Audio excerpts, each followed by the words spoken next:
बेटी आलिमा है तो दामाद आलिम तलाश कर। किसी घास खोदने वाले के हाथ में आलिमा का हाथ मत दे, और किसी आलिम के घर में किसी घास खोदने वाली को मत ला, इसलिए कि जिंदगी फिर तबाह हो जाती है। अगर जिंदगी बचानी है तो जोड़ मिला, आलिमा बेटी है तो आलिम दामाद तलाश कर, आलिम बेटा है तो आलिमा बेटी तलाश कर, ताकि जिंदगी बेहतर हो सके। मैं कई ऐसी आलिमाओं को जानता हूं जो खून के आंसू रोई हैं।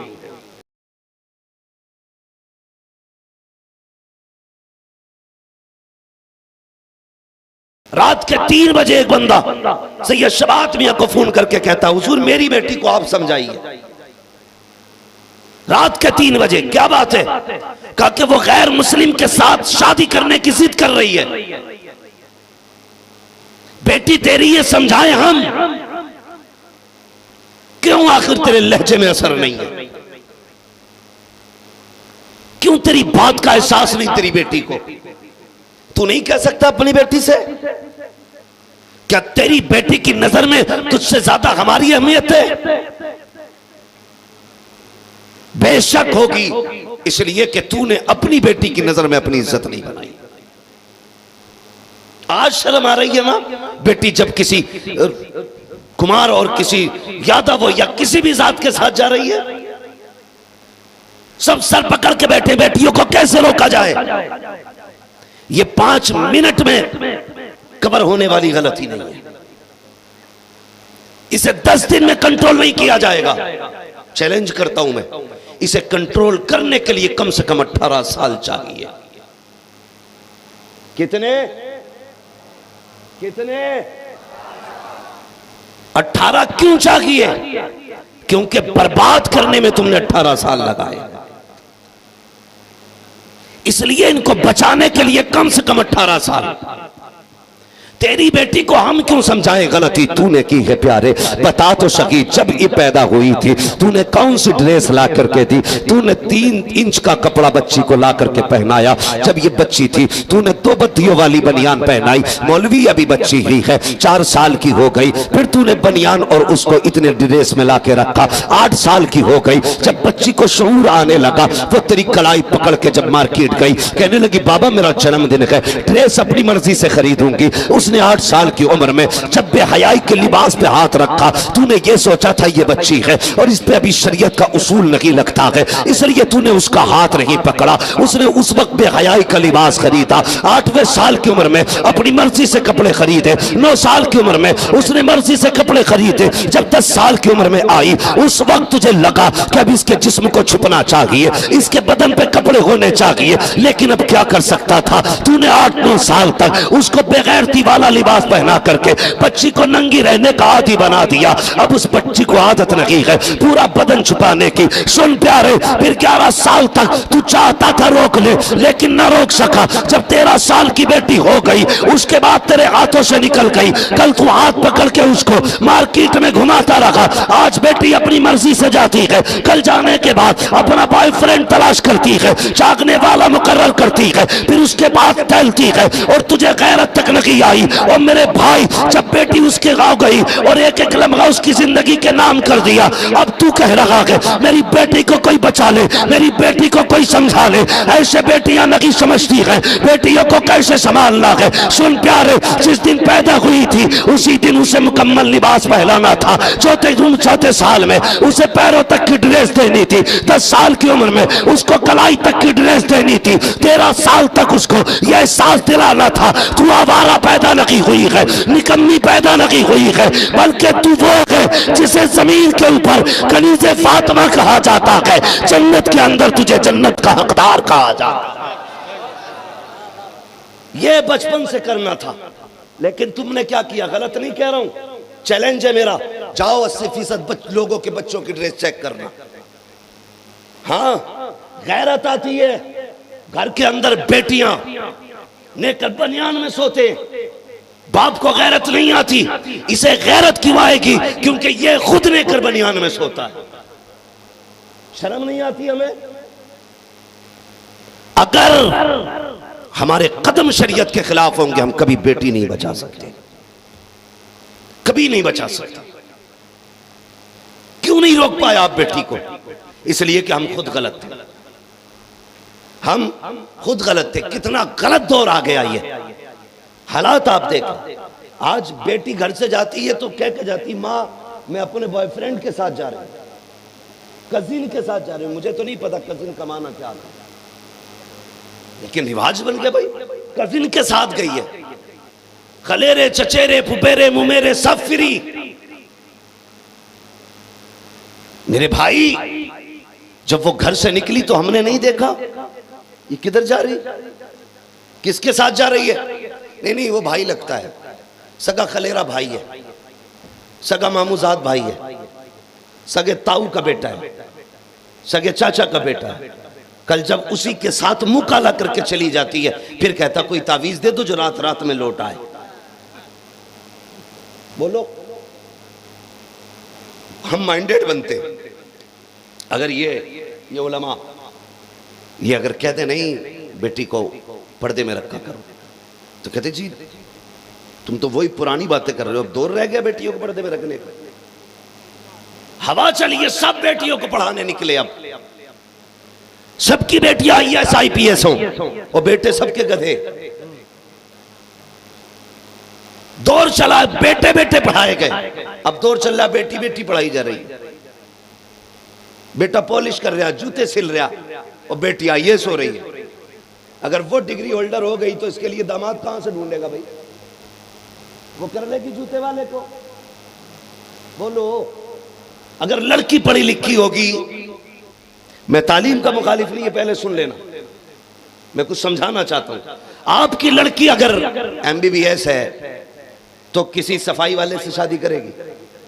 बोलो राजी होगी? अपने जोड़ का ढूंढेगी ना, और जोड़ का तुम्हारे अंदर नहीं मिलेगा तो फिर उधर से लेके आएगी। हाँ गई ना हाथ से। लड़कियां पढ़ा रहे हो तो लड़के भी पढ़ाओ, और लड़के पढ़ाते हो तो लड़कियां भी पढ़ाओ। बेटी आलिमा है तो दमाद आलिम तलाश कर। किसी घास खोदने वाले के हाथ में आलिमा का हाथ मत दे, और किसी आलिम के घर में किसी घास खोदने वाली को मत ला, इसलिए कि जिंदगी फिर तबाह हो जाती है। अगर जिंदगी बचानी है तो जोड़ मिला। आलिमा बेटी है तो आलिम दमाद तलाश कर, आलिम बेटा है तो आलिमा बेटी तलाश कर, ताकि जिंदगी बेहतर हो सके। मैं कई ऐसी आलिमाओं को जानता हूं जो खून के आंसू रोई हैं, जिनका यह कहना था हमारे बाप ने फैसला गलत किया। अल्लाह अल्लाह अल्लाह। हमारा हाथ किसी अरे गहरे के हाथ में इसलिए दे दिया गया कि वो पैसे वाला था। याद रख, जिंदगी पैसों से नहीं गुजरती है, जिंदगी प्यार से गुजरती है। बेशक। अगर मिजाज नहीं मिलता तो जिंदगी बेकार हो जाती है। और एक जाहिल और एक आलिम के मिजाज में जमीन और आसमान का फर्क होता है। इसलिए देखभाल के फैसला करना, अपनी बेटी का हाथ जब भी दो देखभाल के देना। मैं ये कहना चाहता हूं, आप बेटियों की तालीम पे जोर देते और बेटे को हाई स्कूल करा के दुकान करा देते, कौन करेगा इस गधे से शादी?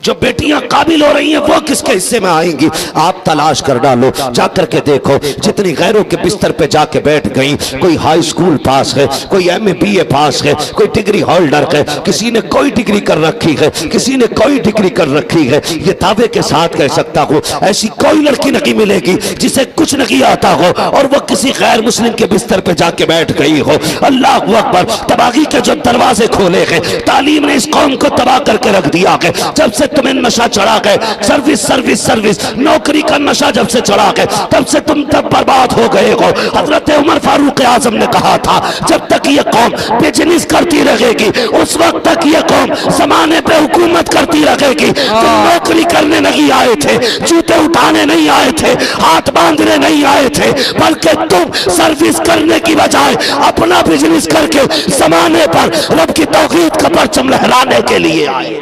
नारे तकबीर, नारे रिसालत, अज़मत मुस्तफ़ा कॉन्फ्रेंस अंजुमन चमनिस्तान रजा हजरत अल्लामा मुफ्ती हम्माद रजा साहब क़िबला मसलके आला हजरत।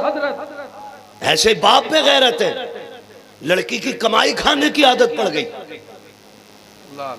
ऐसे ही ससुर और दामाद पे गैरत, डिग्री होल्डर लाऊंगा 70,000 उसकी भी और 70 मेरी भी। क्यों? तुम मर्द नहीं है, हिजड़ा है। औरत की कमाई खाने पैदा हुआ है। मर्द वो होता है जो अपने बाजू की कलाई से औरत का पेट पाले। जब से ये आग लगी है ना, हमें डिग्री होल्डर बेटी चाहिए। जनाजा निकल गया हमारी गैरत का। ना पढ़ाएं तो रिश्ते नहीं होते। हाँ, ना पढ़ाएं तो रिश्ते नहीं होते। पढ़ाने भेज रहे तो लौट के ही नहीं आ रही। गलत नहीं कह रहा हूं, लग रही होंगी कड़वी बातें। कैसे दौर में भी क्या बात कर रहा है। नहीं, मेरे हुजूर ने फरमाया था फितनों की जगहों से भी बचना, फितने की जगह से भी बचना। और तुम तो फितने में कूद पड़े। हाँ, इस्लाम तालीम का मुखालिफ नहीं, मगर याद रखिएगा हया भी कोई चीज है, पर्दा भी कोई चीज है। बेटियों को ऐसे स्कूलों में पढ़ाओ जहां बेटियों की इज्जतें महफूज हो, जहां पढ़ने वाली भी बेटी हो, पढ़ाने वाली भी बेटी हो। आपकी बेटी ट्यूशन पढ़ने जा रही है, आपको पता है? आप सोच भी नहीं सकते इन गंदों की जो स्कीम और प्लानिंग है ना, जहां पे बच्चियां ट्यूशन पढ़ती हैं ना, बैठने की सिटिंग सिस्टम एकदम ऐसा बनाया गया, इधर भी लड़का इधर भी लड़का, बीच में लड़की बैठाई जाती है। और हम पता नहीं किस ख्वाब में। एक एक बेटी खो दोगे अगर नहीं संभलोगे तो। आप बेटियां खो बैठोगे। अगर बेटियां बचानी है तो निजाम मुस्तफा अपनाना पड़ेगा। डॉक्टर इकबाल ने कहा था कि मोहम्मद से वफा तूने तो हम तेरे हैं, ये जहां चीज है क्या लोहो कलम तेरे हैं। देखो जाकर के जो टेबल लगी होती है, एक टेबल पे 3 सीटें, 2 लड़कों की 1 लड़की की है। वो बेटी जिसे तूने 11 साल संभाल के पाला, आज ऐसे कुत्तों के हवाले कर दिया जहां जिंदगी और इज्जतें दोनों महफूज नहीं। कौन देखेगा इस चीज को? वो कहती है मेरे बाप को एतमाद है मुझ पे। बाप कहता मेरी बेटी ये गलत नहीं करेगी। ये नजरिया अगर तू रखेगा मेरी बेटी ये गलत नहीं करेगी तो खो देगा बेटी। सुन, हुजूर ने क्या कहा था? लौ सरकत फातिमा बिन्त मोहम्मद लक़तात यदाहा। अगर मेरी बेटी फातिमा भी चोरी कर गई उसके भी हाथ काटे जाएंगे। ये इस्लाम है, ये निजाम है। और तुझे अपनी बेटी पे कितना एतमाद कि मेरी बेटी गलत नहीं कर सकती है, ये तेरी बेटी है।